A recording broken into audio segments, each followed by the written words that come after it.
The Invisible Man was written in 1897 by an English novelist, H.G. Wells. He lived between 1866 and 1946. Wells is better known for his science fiction novels, such as The Time Machine, The Invisible Man, and War of the Worlds. The Invisible Man has been made into films and TV serials. A young scientist discovers a way to invisibility and gets trapped in the hell of his own experiments, remaining clueless about a way to reverse the results. The story shows the destructive effects of a strange discovery, that is, invisibility, on the scientist himself and the society in general. This story is a symbolic expression of the ideas and fears of the author H.G. Wells' time and our own time. Nevertheless, and all times as long as mindless inventions and discoveries will threaten the peace and tranquility of society. The novel gradually unveils a great scientific mystery that a stranger carries on a snowy day to the village of Epping in England, and a myriad stories float around, bandaged and overcovered as he is.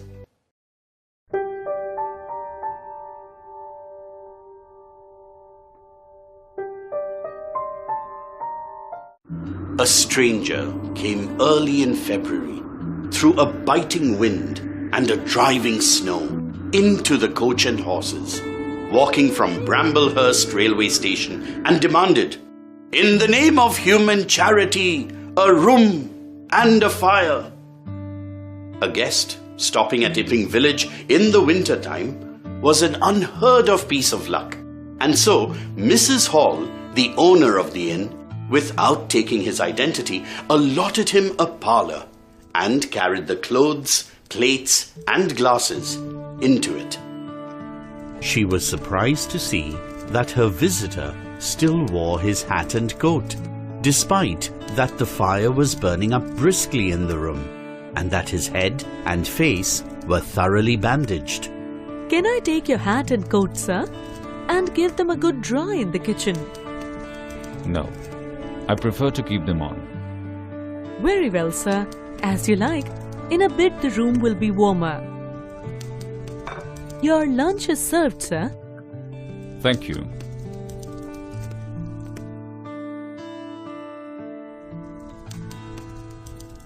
When Mrs. Hall came again in the room with a mustard pot, the stranger was eating, and his overcoat and hat had been taken off and put over a chair in front of the fire. "I suppose I may have them to dry now." Leave the hat. "I didn't know, sir, that..." Thank you. "The poor souls had an accident or an operation or something."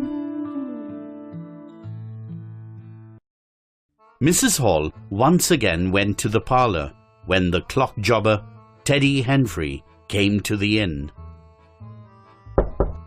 "Would you mind, sir, this man coming to look at the clock, sir?"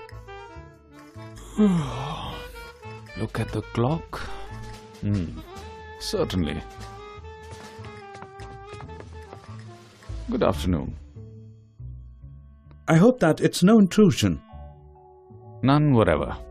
Though I understand that this room is really to be mine for my own private use. "I thought, sir, you'd prefer the clock."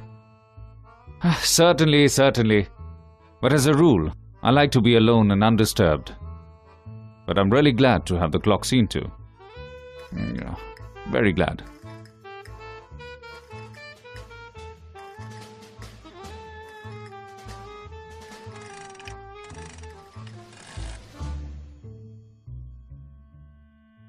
The weather...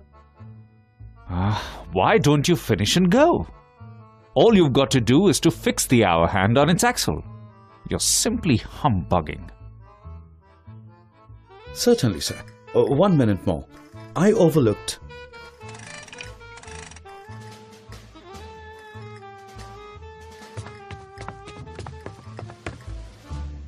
Mr. Henfrey finished and went, but he went feeling excessively annoyed. and met Mr. Hall on the road. Mr. Hall drove the Epping conveyance when occasional people required it to Sidderbridge Junction. Damn it. A man must do a clock at times, surely. Can't a man look at you? Ugly. Seemingly can't if the police was wanting you. You couldn't be more wrapped and bandaged.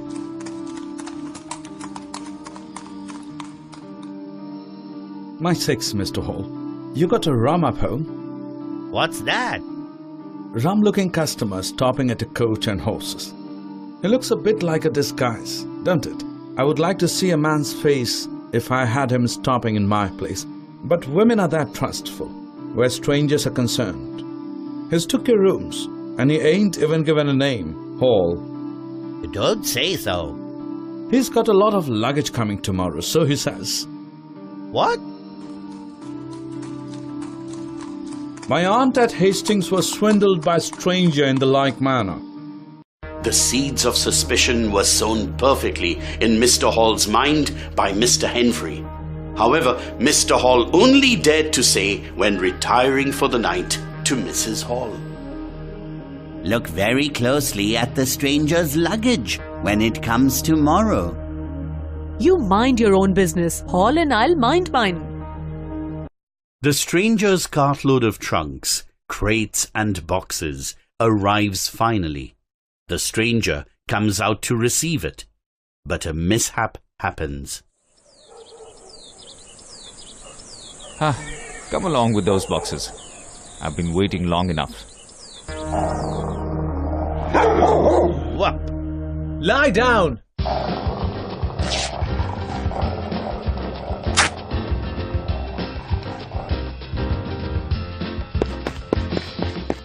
The kind-hearted Mr. Hall, on seeing the stranger attacked by the dog, went headlong, following him to his room, and finding the doors ajar, entered it without ceremony.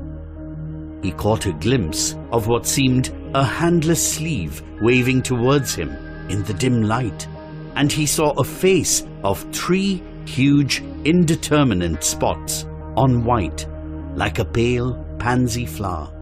Then he was struck violently in the chest, hurled back, and the door slammed in his face and locked.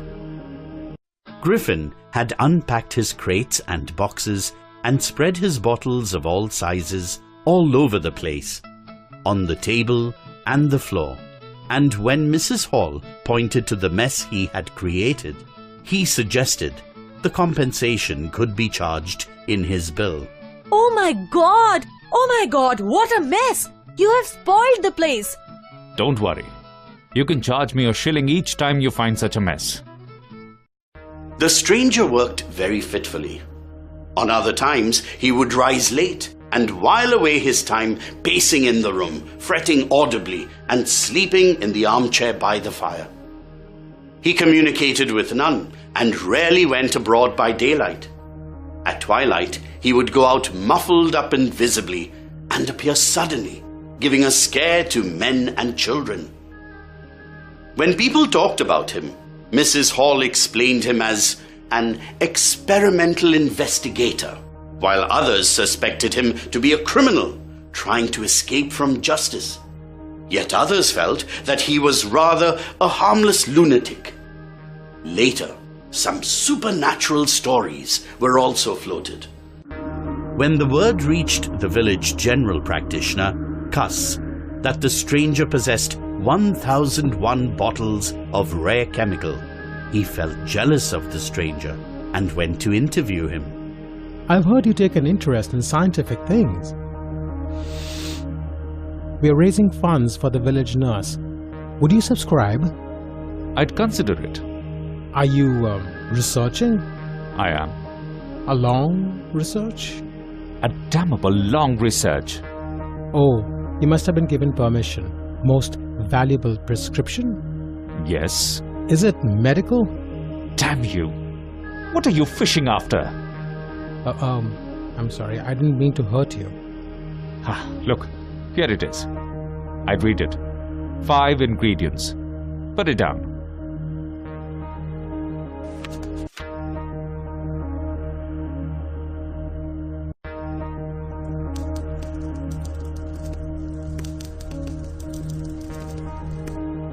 There was a prescription burning, wasn't it? How the devil can you move an empty sleeve like that? Empty sleeve? Yes, an empty sleeve. It's an empty sleeve, is it? You saw it was an empty sleeve. Are you sure? Think again. After this strange experience, Cuss was not in a condition to stay there any further. He rushed straight to the vicarage, where the village vicar, Bunting, lived. When he narrated the entire story, and then something from the sleeve pinched his nose, as if between the thumb and the forefinger, the vicar laughed heartily and called it a very strange story. It was not easy to convince anyone that Cuss had seen a man whose hand was invisible. Let's see in other modules how the truth of the stranger reveals gradually on other people in the village of Epping, and how things get complex and complex.